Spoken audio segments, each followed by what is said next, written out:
So good morning, everyone. Good evening, wherever you are. Let us begin with the opening recitations.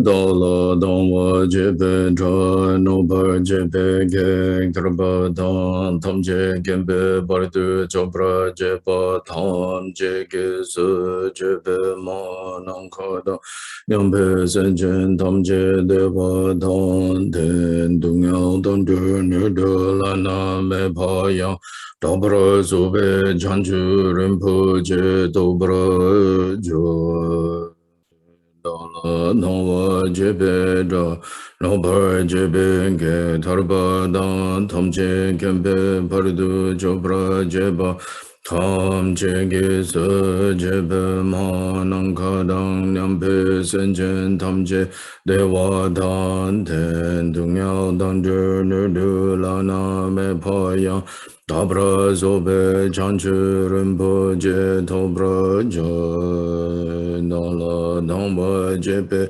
ra nobar jebe ge dharba dan tam je gembe bardu jobra jeba tam je ge su jebe ma kadang nyambe sen jen tam je dewa dan den dung yao dan du Lana me ba yang dabra zobe chanju rinpo je dobra de je du sama ge ki pardu lunga yesum ge wala gu ma shi pardu lunga yesum ge wala gu du dere ne sunte ne ma san tha sam ji pardu lunga yesum Gewalang gu son che chodan soki chonam la chanchu bardu dhane kyabsu chi dhagi jinsu gebe sonang ki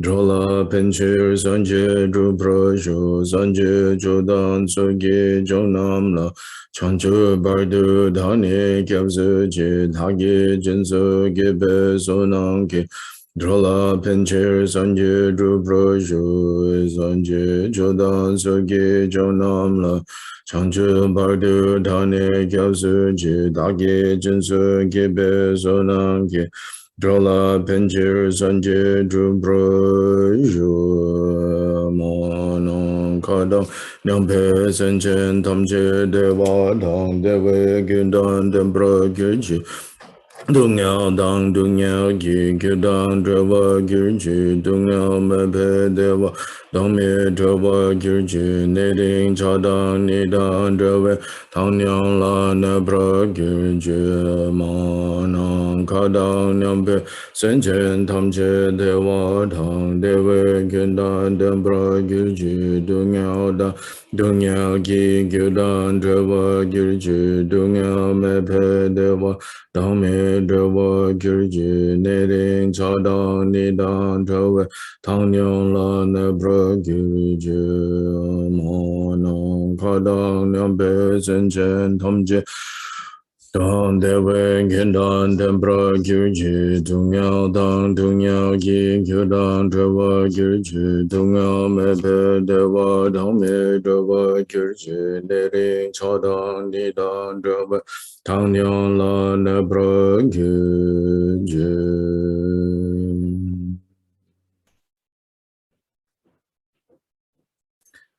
In all the worlds of the 10 directions reside Tathagatas of the 3 times. Before each of you, lions among humans, I prostrate joyfully with body, speech, and mind. By the power of this aspiration to noble deeds, all conquerors appear vividly in my mind, with as many bodies as there are atoms in all lands. I prostrate to all you conquerors. In each atom of Buddhas, numberless as atoms. all in the midst of the heirs of the Buddhas. Thus I conceive of this Dharma Dhatu as completely filled with you, conquerors in this way, with infinite oceans of praise and oceans of diverse melodies. I sing the excellent qualities of you, conquerors, and praise all of you, gone to bliss, with the best flowers and best garlands, best music, ointments, and excellent parasols, finest lamps, superior incense, I offer to you, conquerors, with excellent garments and best fragrances, and sandalwood powder heap high as Mount Meru. All wondrous offerings perfectly arranged, I offer to you, conquerors. These vast and unequal offerings to each and every one of you, conquerors. With the power of conviction and noble deeds, I prostrate and offer to all you conquerors all the harmful deeds that I have done with my body, speech, and mind. Under the power of desire, hatred, and ignorance, I confess each and every one of them.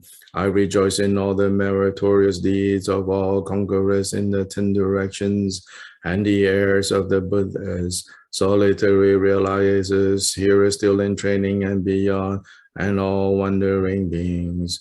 You who are lamps of the worlds of the 10 directions, who have unobstructedly attained Buddhahood through the stages of Bodhi, all you who are my protectors, please turn the unexhaled wheel of Dharma. With palms together, I earnestly beseech you who may intend to manifest final nirvana. Please remain for as many eons as there are atoms in the world, for the happiness and well-being of all wandering beings.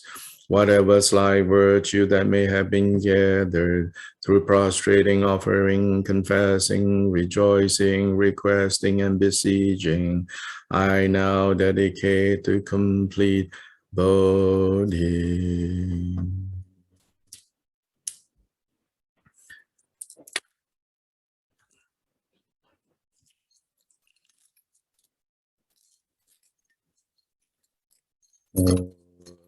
Zo je bu gi ju shi me tu cham re ra len shi nin de gen pa de san je shin tu me te pu wa ye tru gu nam da shin la ke wa ri shu gu zun yong so la me zo nam la chin nang san zun de shin ning ge ju da lu long chu nong si yong she la la me chu ki ngo du ce du so jiao se wa dang chu jing shao pa dang ji zi yi rang ku xin so wa ye ke wa chu se da ge chi sa ba tam che so pe chang che che ngu om guru deva da ki ni re na men da la Prati jaso ha sem chen nam ki sampa dang lo ye chitra chitarva chechun thumun te pa ye choki kolo kordu so. Please turn the wheel of dharma of the greater, lesser, and common vehicles in accordance with the dispositions and mental capacities of sentient beings. Indulgent chanting the Lena Rodama made up of Patrician Garden Swinton Savella Mesha Sanchula Mayidam Chokyong La Soba Depso Dagi Don't get no mess on the get up by those who young like cats of Mega Wadoji Champa Jitan Kumpasha Ladu. Do Tatu some to kill a majin Jiloji to Jin and Mumbas and I can say that they don't go by Jin Johnson, I guess I don't pull up. Yosen choking with them, Bema Junation, go to Ganduma Bungo Gages and hard again Geologists of Bema said, home. Oh, mean choking again put on it, do Sanjay Kunjing or 1 year and saying Jogun, don't say, but so well a measure of loss over.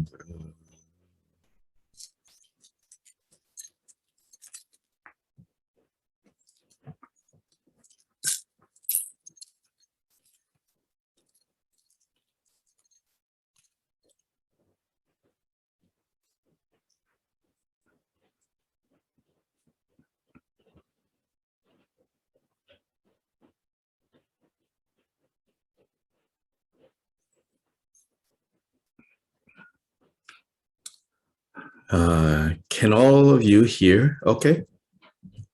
Yes. Okay.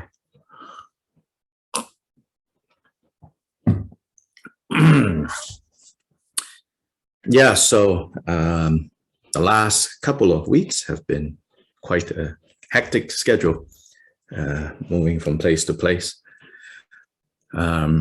Started with a 4-day retreat in the mountains, hot springs at Southern Dharma Retreat Center. We had over 20 people participating. Everyone have to be fully vaccinated. Everyone have to take a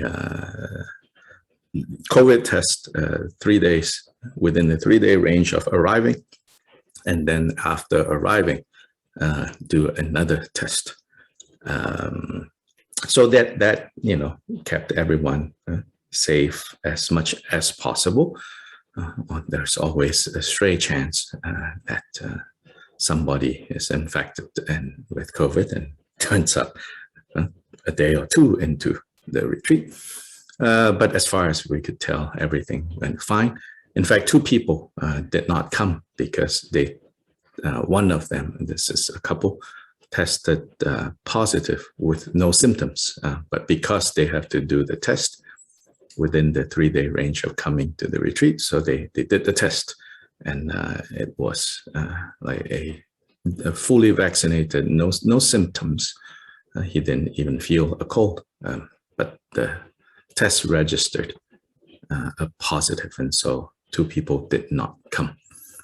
So anyway, retreat went well, and then immediately after retreat, drove 5 hours to the college.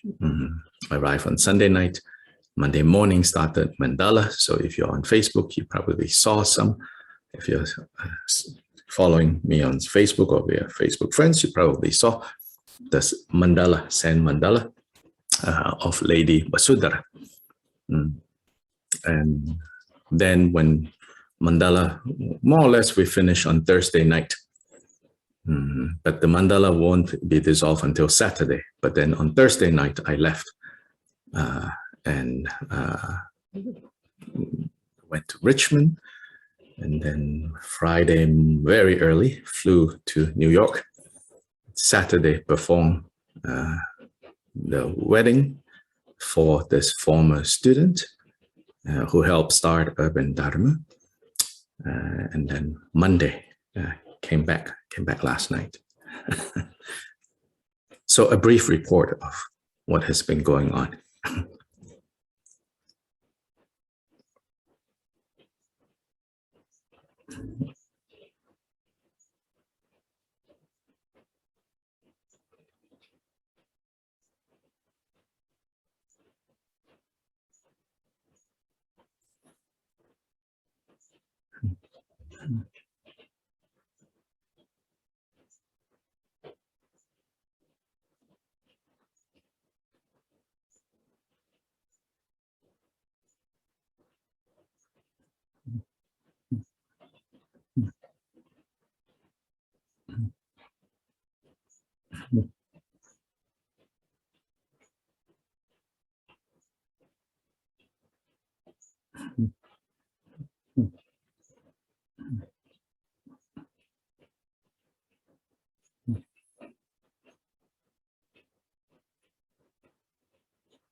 Overall, I think, especially for those of you who are not in the US, curious, want to know.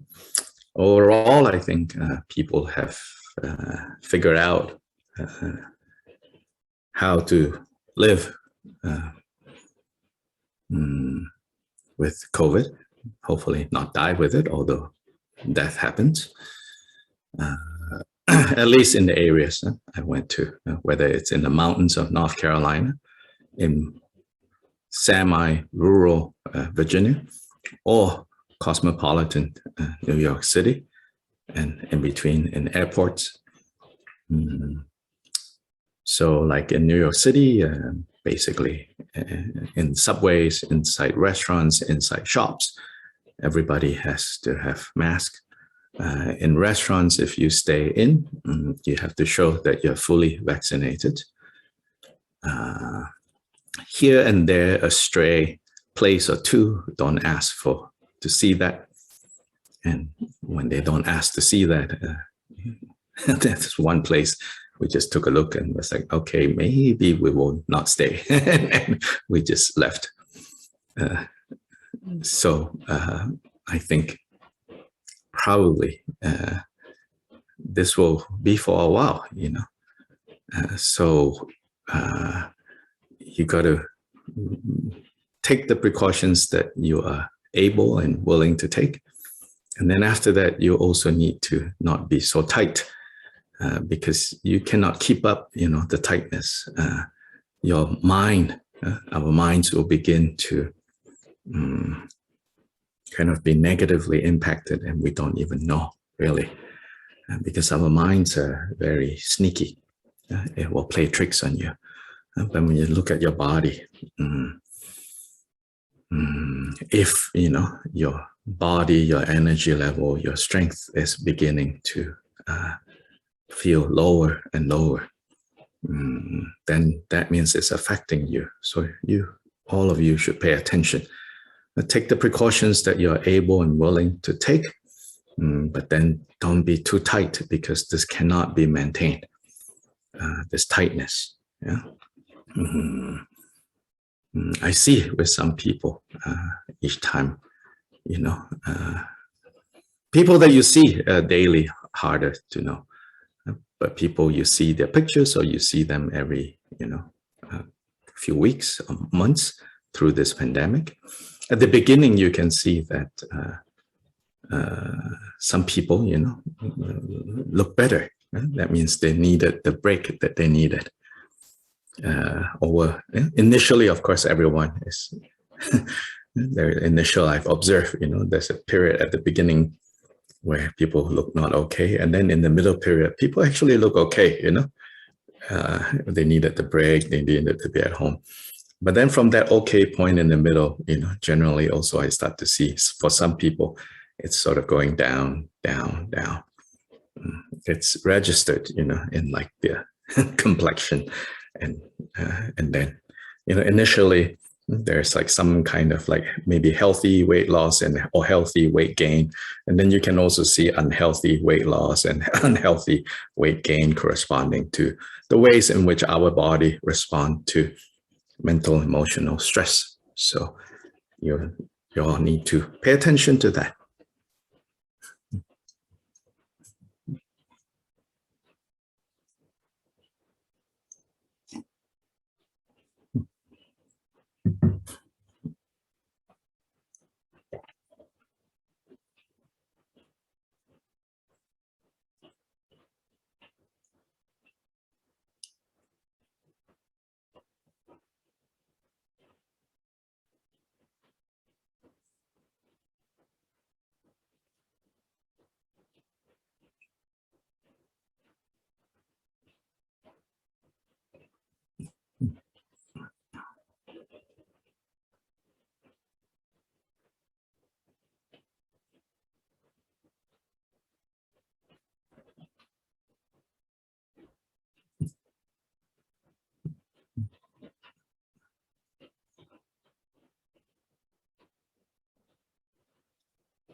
Also in Buddha's teachings, for example, and also particularly in Shantideva, we see, like on the one hand, we are it's said that we should reflect and be aware of like the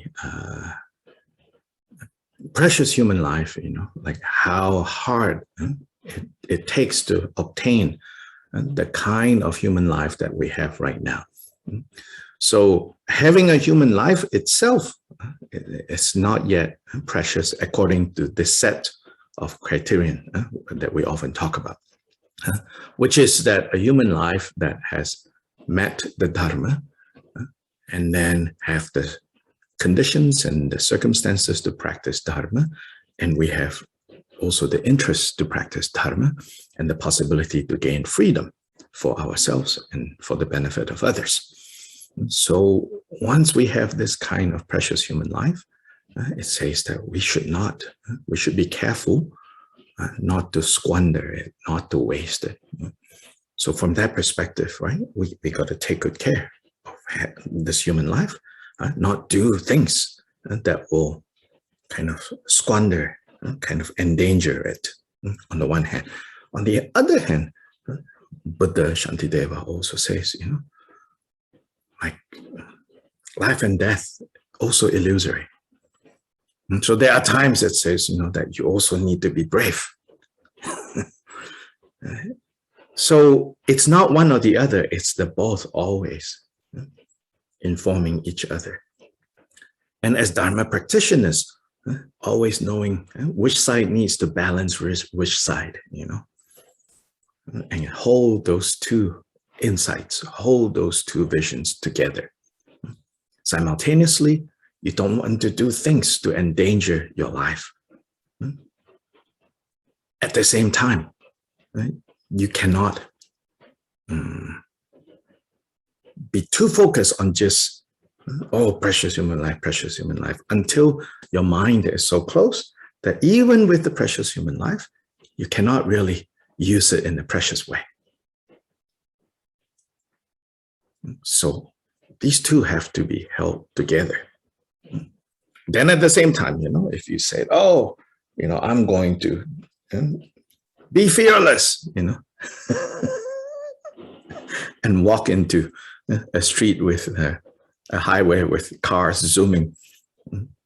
Definitely illusory or not, you'll get hit, illusory or not, people have to bury you, illusory or not, your insurance rates would go up.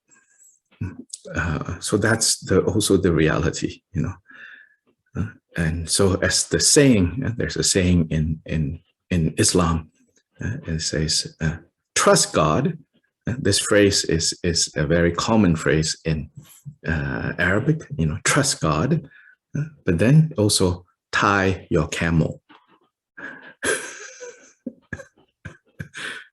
Tie your camel, otherwise your camel is going to wander off, then you will have the emptiness of a camel after you come out from your lunch,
So from the last section that we looked at, I want to here, it's appropriate to refresh with verse 57, 58, where it says, one man dreams he lives 100 years of happiness.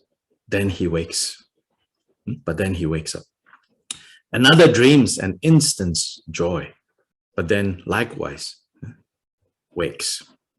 And when they wake, the happiness of both is finished, never to return. Likewise, when the hour of death comes round, our lives are over, whether brief or long. So from one perspective, in a different context, Shantideva will definitely say, if you can live a long and meaningful life, then you have to do that for yourself, for others. But also from another perspective, here from the perspective of how we all have to die, then he says, in that moment, whether it's 100 years, right, or hundreds of years, or just one instant, from this perspective, when life comes to an end, it's the same. It says it's the same. In that moment.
And then, next 5960, he says, and then no matter how much stuff, how much wealth you have, how much of these things that you have, again, when death comes, all of this will be pulled away from you, yanked away from you, snatched away from you. And even if you say, oh, but then I need this wealth because I need to provide for my family. But some of us are thinking beyond that, not just provide, but I need to give them this inheritance, all of that. And he says, but if in doing that, you are actually creating negativity, whether for yourself or in the process of doing that, you harm others, then so-called benefit that you're going to bring by accumulating all of this, name, fame, gain, right? You accumulate all of this. Your purpose is to bring benefit, whether yourself or benefiting your family or benefiting your project. But if it is done in such a way that it has caused harm, then actually more negativity, more evil has been generated. Yeah, so he warns us, he reminds us to be careful about this.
So it is good, to start giving things away. Don't wait until we all say, "Oh, I will give," when I'm gone, or later. But you don't know when gone is, and when later is.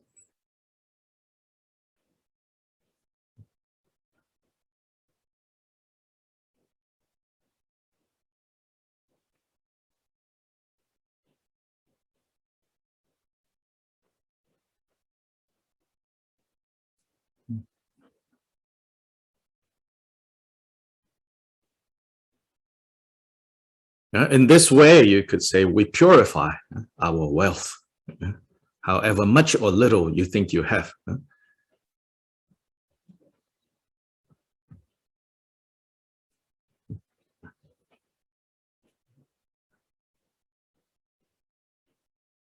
Even for monks during the time of the Buddha says, you should not, there's one rule, it says, you should not eat alone. Right? And the meaning, purpose of that is, twofold, of course. One, if you eat alone, that you might be unrestrained and overdo it. With somebody else there, they kind of like, hey, maybe they just look at you and you're like, oh, wait. So that's one. Another reason is you do not eat alone, meaning you share. You always share with someone. So in the biography of the founder of Dungkagyo Jidinzum, it said that one time, this is when he was quite old and he was not feeling well.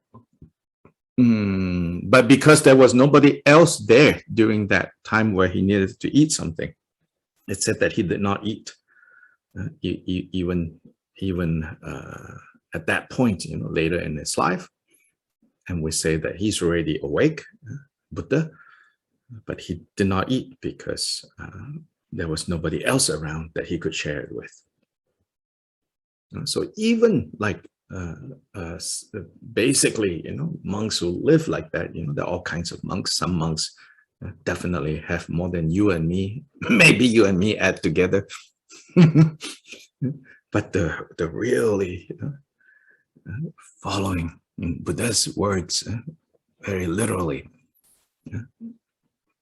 they are encouraged to always be thinking about how can I give. So then down to your food, you can always give a portion of your food.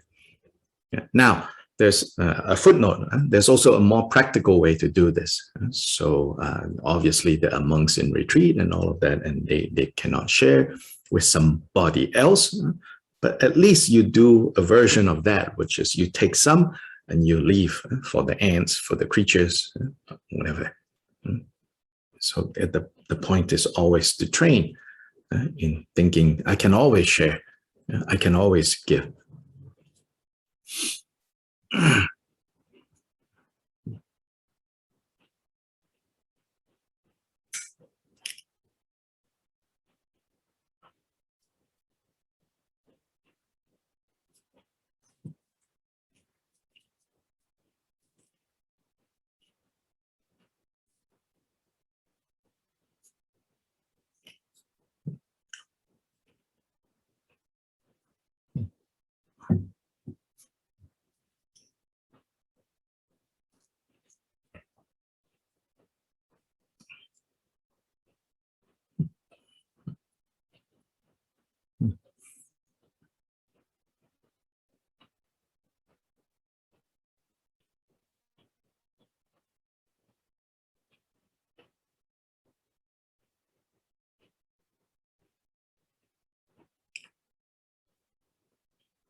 Yeah, so give up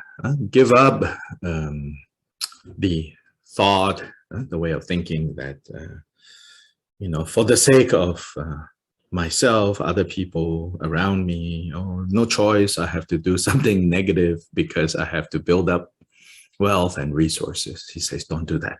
Then finally, the last two verses in that section is saying, give up owning slander, words that other people say about us, that we don't like. He says, give those up. Giving those up means what? Not going and telling people, hey, don't say that about me. Hey, don't say that about me. But rather don't own. Don't get upset. That's how we own. Don't get upset over what people say. When people insult you, when people say things negative about you, when you think especially that they are doing this, saying that, leave all those things alone. He says, in the end, afflictive emotions, mental defilements is what is torturing all of us. And so if we want, if there is a just object to be angry at and to be upset at, then it's those mental defilements.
So now let's look at the next section, which is verse 64 to 75, according to Khenpo Kunpel's division of this chapter into different subtopics.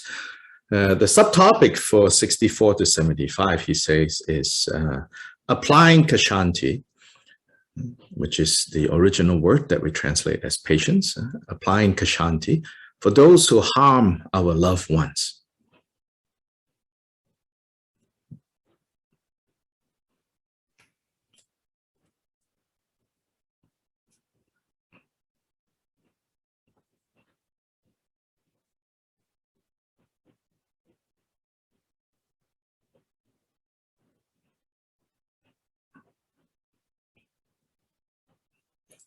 Here you will see that the loved ones are not just like, my family, my partner, my kids, my friends. Here it includes, especially since he's addressing monks, he says, even those whom you perceive to harm the Dharma and the representations of Dharma. He says, there is no point getting angry at them. So you'll see that in this section.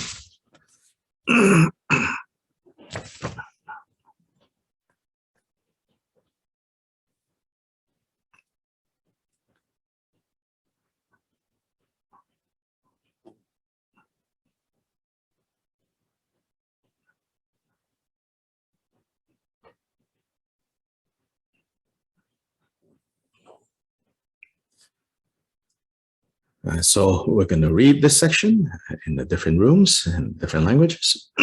Even those who vilify and undermine the sacred doctrine, images, and stupas are not proper objects of our anger.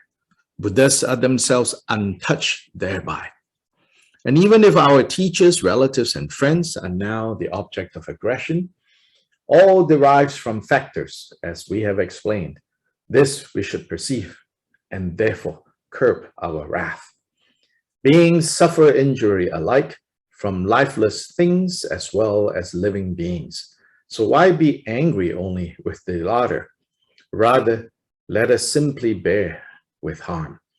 Some do evil things because of ignorance. Some respond with anger, being ignorant. Which of them is faultless in such acts? To whom shall error be ascribed? Instead, why did they act in times gone by that they are now so harmed at others' hands? Since everything depends on karma, why should I be angry at such things? This I see, and therefore, come what may, I'll hold fast to the virtuous path and foster in the hearts of all an attitude of mutual love.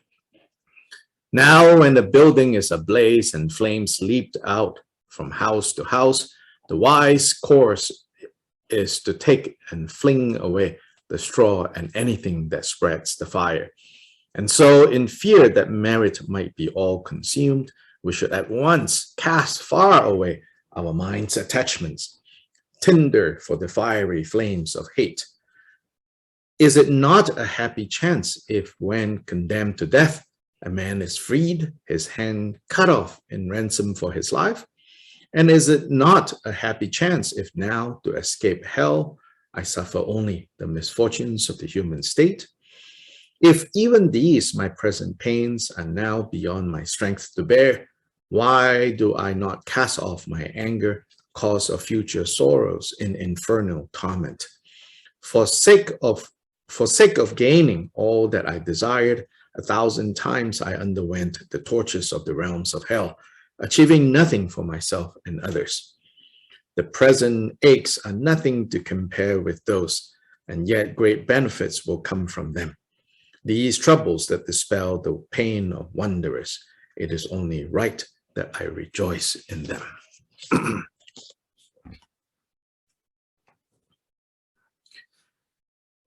Yeah, so even those who vilify, even those that we perceive to outright be against Dharma, or those who by appearance seems to be Dharma practitioners, defenders, but you perceive them as undermining the Dharma, doing things that undermines the Dharma. So those openly harming Dharma, those not so openly, but you can see them doing that, even towards those who damage the images, who damage the stupas. So here it represents the body, speech, and mind representations of Buddhas, of the awakened ones. The sacred doctrine is the speech, images is body or form, stupas represent mind. And so even those who that we perceive are causing harm to these sacred representations of the awakened state, they are not proper objects of our anger. Buddhas are themselves untouched thereby. As in Buddhas, the actual. So these are only representations of the actual Buddha states. As for Buddhas themselves, the so-called harm cannot actually touch them.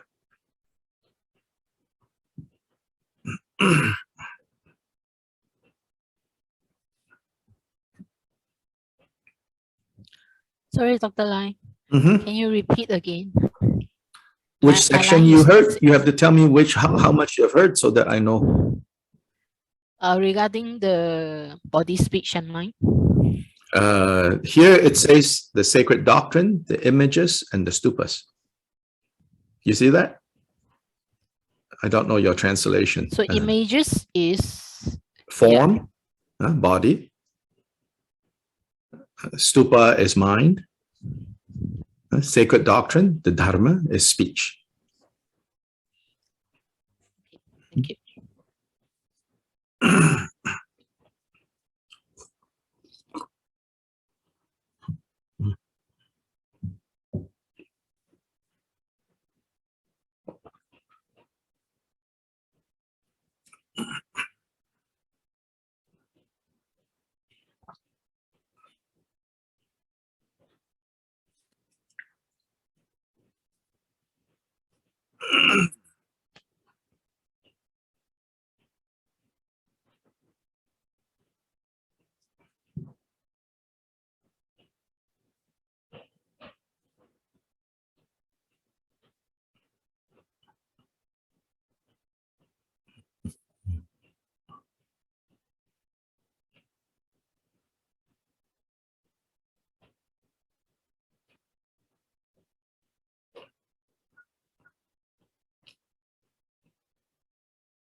In the next verse, he says, and even if our teachers, our relatives, our friends are now the objects of aggression, remember that the situation is due to coming together of different factors, or we say causes and conditions have brought this together. And so then when we recognize this, we should curb our wrath, our anger against those whom we perceive to be causing harm, to those we care for, to those whom we love.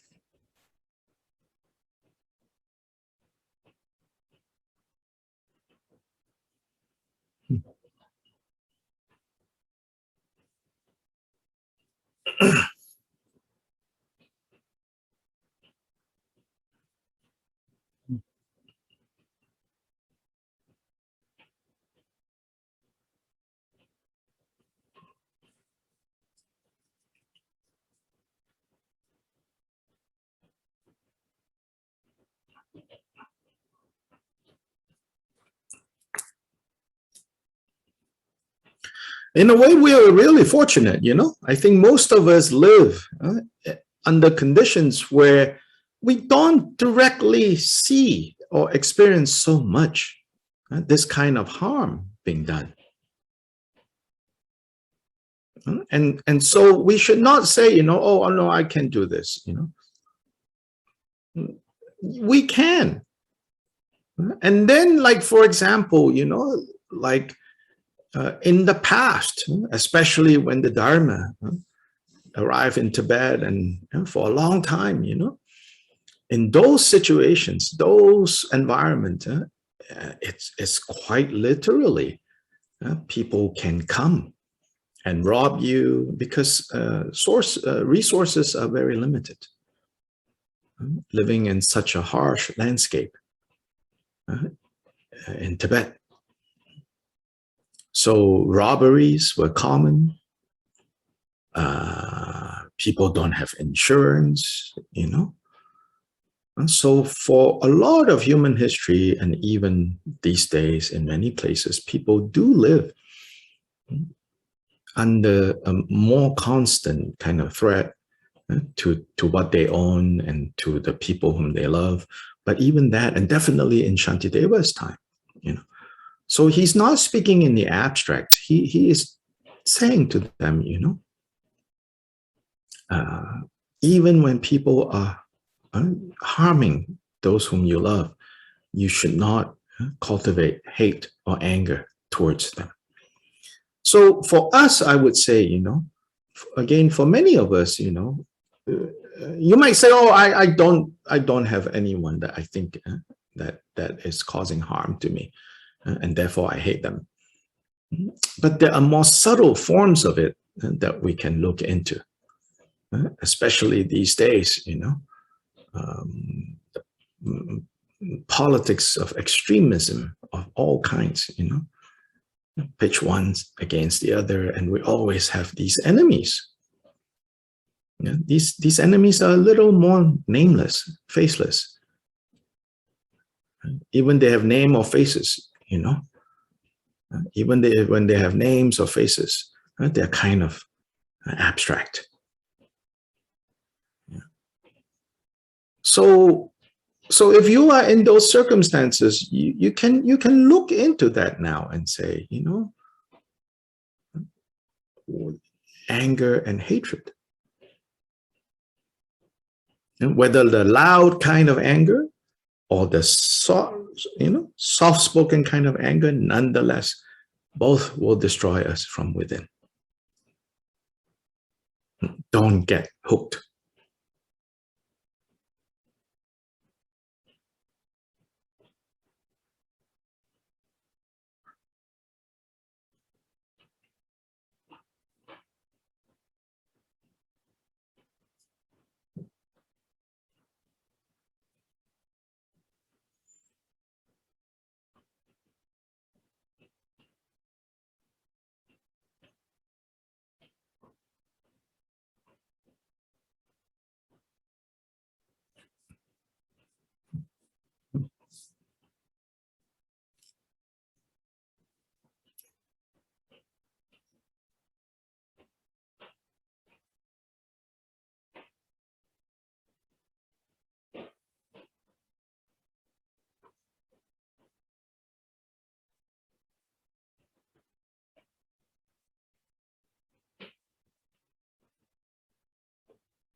So whether from lifeless things, insentient or sentient things, we suffer injury from these two sources. He says, but it's funny, Shantideva says, often we get angry, when we see that there is a person involved, and we are not so likely to get angry when no one is involved. Yeah. So if an inanimate object, due to the forces of nature, comes towards us, we still get upset, but we don't get upset at the thing. Right? We still get upset, let's say, if we lose property or we get injured, like in a big storm, but we won't say, it's your fault, you did this to me, you did that to me. But when humans are involved, persons are involved, we get all upset. And Shantideva says, why? Why do that? So here, I think it's really important that we try to understand that he is not telling us that we should not get angry because like it is not right to get angry. He's not telling us that don't get angry because becoming angry will make you a bad person. He's not telling you, he's not telling you you should not get angry because you don't have a right to be angry. Because sometimes, when we get angry and annoyed, we say, I have a right to be angry. And it's like, yes, of course you have a right to be angry under, certain circumstance. But he says, but that's like saying, I have a right to stab myself with a knife. Can you see that becoming angry is like taking a knife to stab yourself? That you're injuring yourself. Or picking up a blade without a handle. Maybe that's a good one. Anger and aggression is like a blade without a handle. So you pick it up to harm someone. But in the process, as you hold the blade, because this blade has no handle, you cut yourself. Even if you're slashing, cutting what you perceive to be your enemy, the very fact that you pick up this anger, this handleless blade, you're already cutting yourself. Shantideva says, can you see that? Can you please see that?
And so let's now take a quick break, and then we will come back.